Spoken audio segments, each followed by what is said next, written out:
स्वागत है आप सभी लोगों का भारतीय राज्य व्यवस्था और संविधान के मोस्ट इंपॉर्टेंट प्रश्नों के सुपर फास्ट रिवीजन के लिए।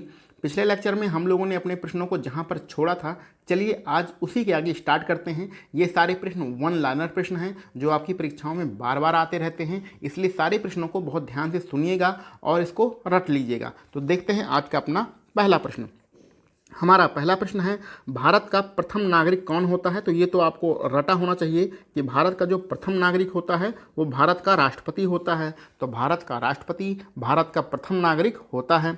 भारत के प्रथम राष्ट्रपति कौन थे? तो ये प्रश्न तो बच्चे बच्चे को पता है कि डॉक्टर राजेंद्र प्रसाद भारत के पहले राष्ट्रपति थे। आगे बढ़ते हैं। तीनों सेनाओं का सेनापति कौन होता है? तो तीनों सेनाओं का सेनापति यहाँ से आपसे पूछा जा सकता है, अथवा हम यहाँ पर यह भी कह सकते हैं कि तीनों सेनाओं का अध्यक्ष कौन होता है? तो भारत में तीनों सेनाओं का अध्यक्ष आपके भारत के राष्ट्रपति ही होता है। चलिए आगे बढ़ते हैं। संविधान के किस अनुच्छेद के माध्यम से राष्ट्रपति पद की व्यवस्था की गई है? तो भारतीय संविधान में आर्टिकल 52 यानी अनुच्छेद 52 के माध्यम से राष्ट्रपति पद की व्यवस्था की गई है। इस आर्टिकल को आप रट लीजिएगा। आर्टिकल 52 में राष्ट्रपति के बारे में बताया गया है। चलिए आगे बढ़ते हैं। संसद के प्रत्येक अधिवेशन का उद्घाटन कौन करता है? तो संसद के जितने भी सदन होते हैं उनका जो उद्घाटन करता है वो राष्ट्रपति ही करता है। तो संसद के प्रत्येक अधिवेशन का उद्घाटन राष्ट्रपति द्वारा किया जाता है। राष्ट्रपति अपना त्यागपत्र किसे सौंपता है? तो राष्ट्रपति अपना त्यागपत्र उपराष्ट्रपति को देता है। और यहाँ पर आपसे ये भी पूछा जा सकता है कि उपराष्ट्रपति अपना त्यागपत्र किसे देता है? तो उपराष्ट्रपति अपना त्यागपत्र राष्ट्रपति को ही देता है। तो इस प्रकार दोनों लोग अपने त्यागपत्र का आपस में आदान प्रदान करते हैं। राष्ट्रपति और उपराष्ट्रपति का कार्यकाल कितना होता है? तो दोनों लोगों का कार्यकाल जो होता है वो 5 वर्ष होता है। राष्ट्रपति और उपराष्ट्रपति दोनों का कार्यकाल 5 वर्ष के लिए होता है। कंफ्यूज मत होइएगा, क्योंकि उपराष्ट्रपति आपके राज्यसभा का पदेन सभापति होता है और राज्यसभा में जो सदस्य होते हैं उनका कार्यकाल 6 वर्ष के लिए होता है। तो ऐसा मत सोचिएगा कि उपराष्ट्रपति का कार्यकाल 6 वर्ष हो जाएगा, नहीं। और लोकसभा में जो सदस्य होंगे उनका कार्यकाल 6 वर्ष होता है, लेकिन उपराष्ट्रपति का जो कार्यकाल होता है वो 5 वर्ष के लिए ही होता है। आगे बढ़ते हैं। राष्ट्रपति को अगर उसके पद से हटाना है तो किस प्रक्रिया का पालन किया जाता है? तो राष्ट्रपति को अगर उसके पद से हटाना है तो महाभियोग लगाया जाता है। और ये जो महाभियोग होता है ये आर्टिकल 61 के माध्यम से लगाया जाता है। तो भारतीय संविधान के आर्टिकल 61 में महाभियोग के बारे में बताया गया है, जिसके माध्यम से राष्ट्रपति को उसके पद से आप हटा सकते हैं। चलिए आगे बढ़ते हैं। राष्ट्रपति और उपराष्ट्रपति का मासिक वेतन कितना होता है? तो भैया जो वेतन होता है वो बहुत ज़्यादा होता है।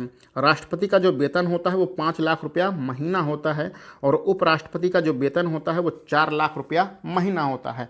आपको जब नौकरी मिलेगी तो 5 लाख रुपया कमाने में आपको साल भर लग जाएगा, लेकिन राष्ट्रपति 1 महीने में ही 5 लाख रुपया कमाता है। चलिए आगे बढ़ते हैं, अगली बात करते हैं। राष्ट्रपति, उपराष्ट्रपति और राज्यपाल पद को धारण करने के लिए न्यूनतम आयु कितनी होनी चाहिए? तो अगर आपको राष्ट्रपति बनना है, उपराष्ट्रपति बनना है या राज्यपाल बनना है तो कम से कम आपकी आयु 35 वर्ष पूर्ण होनी चाहिए। यानी 35 वर्ष के अगर आप हैं तो राष्ट्रपति, उपराष्ट्रपति और राज्यपाल के पद को धारण कर सकते हैं, यानी इसका फॉर्म आप भर सकते हैं। अगर आप चाहें तो फॉर्म राष्ट्रपति बनने के लिए भर भी सकते हैं। चलिए आगे बढ़ते हैं, ये तो मजाक की बात है। आगे बढ़ते हैं। लोकसभा को भंग करने का अधिकार किसके पास है?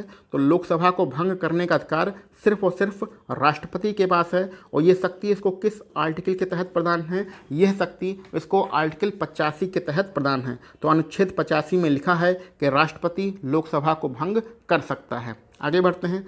मृत्युदंड क्षमा करने का अधिकार किसके पास है? तो अगर किसी न्यायालय द्वारा किसी व्यक्ति को मृत्युदंड दिया गया है तो आर्टिकल 72 के तहत राष्ट्रपति इस मृत्युदंड को क्षमा कर सकता है। ये आर्टिकल यानी अनुच्छेद भी आपको रटा होना चाहिए कि मृत्युदंड को क्षमा करने का जो अधिकार राष्ट्रपति को दिया गया है किस संविधान के अनुच्छेद के द्वारा दिया गया है? तो संविधान के अनुच्छेद 72 के द्वारा राष्ट्रपति को यह शक्ति प्रदान है कि वह किसी भी व्यक्ति के अगर न्यायालय द्वारा उसे मृत्युदंड प्रदान किया गया है तो उसको क्षमा कर सकता है। ठीक है, चलिए बहुत बातें हो गई, आगे बढ़ते हैं। एकमात्र मुख्य न्यायाधीश कौन से हैं जो राष्ट्रपति के पद पर इन्होंने कार्य किया है? तो एकमात्र मुख्य न्यायाधीश ऐसे कौन से हैं जिन्होंने राष्ट्रपति के पद पर काम किया है? तो उनका नाम है एम हिदायतुल्लाह। तो एम हिदायतुल्लाह ऐसे सुप्रीम कोर्ट के मुख्य न्यायाधीश थे जिन्होंने राष्ट्रपति के पद पर भी कार्य किया था। आगे बढ़ते हैं। राष्ट्रपति के चुनाव में कौन कौन भाग लेता है? बहुत ज़्यादा इंपॉर्टेंट प्रश्न है और बहुत ज़्यादा कन्फ्यूज ये प्रश्न करता है। यहाँ पर आपको निर्वाचित सदस्य बहुत विशेष रूप से ध्यान में रखना है। तो राष्ट्रपति के चुनाव में संसद और राज्यों की विधानसभाओं के निर्वाचित सदस्य भाग लेते हैं। यानी संसद में 2 अंग होते हैं, एक लोकसभा होता है, एक राज्यसभा होता है। लोकसभा और राज्यसभा में जो निर्वाचित सदस्य होंगे वही भाग लेंगे, ठीक है। जो मनोनीत सदस्य होते हैं वो भाग नहीं लेते हैं। इसी प्रकार राज्यों की विधानसभाओं के सदस्य भाग लेते हैं। ध्यान दीजिएगा, राज्यों में जो विधानमंडल होता है उसके सदस्य भाग नहीं लेते हैं। तो संसद में क्या होता है? लोकसभा और राज्यसभा के निर्वाचित सदस्य और राज्यों की विधानमंडल के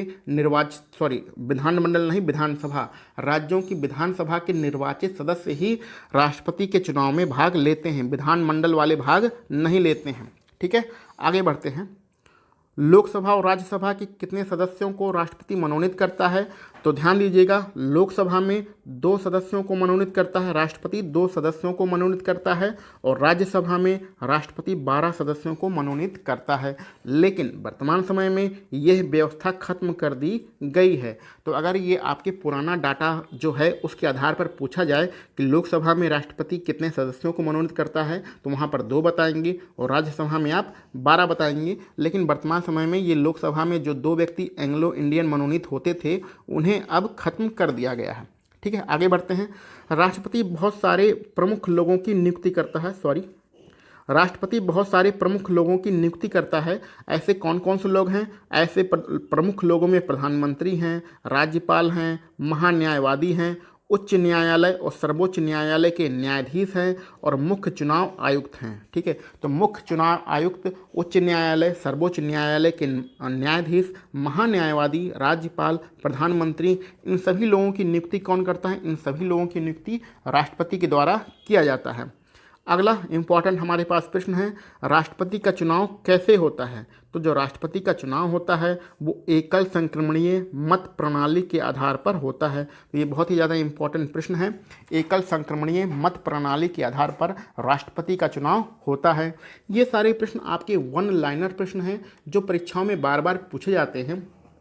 तो वीडियो को आप एक बार ध्यान से सुन लीजिएगा, आपको सारी चीज़ें समझ में आ जाएंगी और सारी चीज़ें रट जाएंगी। इन्हें रटना बहुत आवश्यक है, ठीक है। आगे बढ़ते हैं। राष्ट्रपति मंत्रियों की नियुक्ति किसकी सलाह पर करता है? तो राष्ट्रपति मंत्रियों की नियुक्ति करता है और किसकी सलाह पर करता है? प्रधानमंत्री की सलाह पर करता है। अब यहाँ पर एक छोटा सा डाटा आप ध्यान में रखिएगा कि लोकसभा में जब चुनाव होता है तो लोकसभा में जिस पार्टी का बहुमत होता है उसका नेता प्रधानमंत्री बनता है। तो प्रधानमंत्री की नियुक्ति कौन करता है? प्रधानमंत्री की नियुक्ति राष्ट्रपति करता है। लेकिन जो अन्य मंत्री होते हैं उनकी नियुक्ति राष्ट्रपति करेगा, लेकिन वो प्रधानमंत्री की सलाह से करेगा। तो वही यहाँ पर लिखा गया है। आगे बढ़ते हैं। किसी भी राज्य में राष्ट्रपति शासन, जिसको हम लोग संविधान के अनुच्छेद 356 में बताया गया है, तो राष्ट्रपति शासन के बारे में किस अनुच्छेद में बताया गया है? 356 में बताया गया है।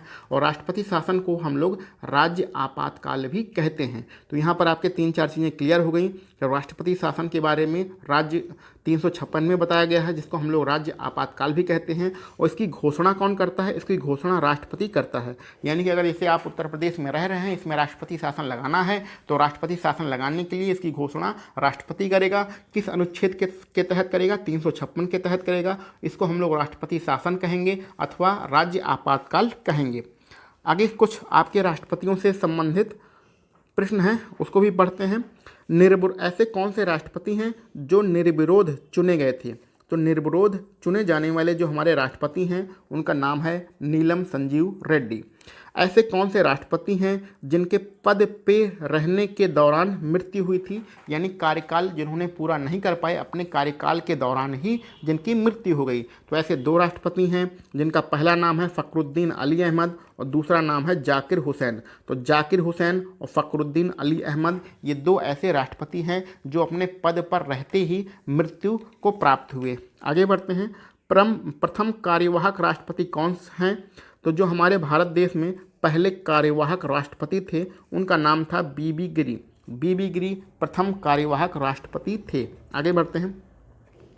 राष्ट्रपति का चुनाव लड़ने वाली प्रथम महिला उम्मीदवार कौन है? तो राष्ट्रपति का चुनाव लड़ने वाली प्रथम महिला उम्मीदवार कैप्टन लक्ष्मी सहगल हैं। इनका नाम आप ध्यान में रखिएगा, कैप्टन लक्ष्मी सहगल वही लक्ष्मी सहगल हैं जो सुभाष चंद्र बोस की सेना आज़ाद हिंद फौज में कैप्टन हुआ करती थी।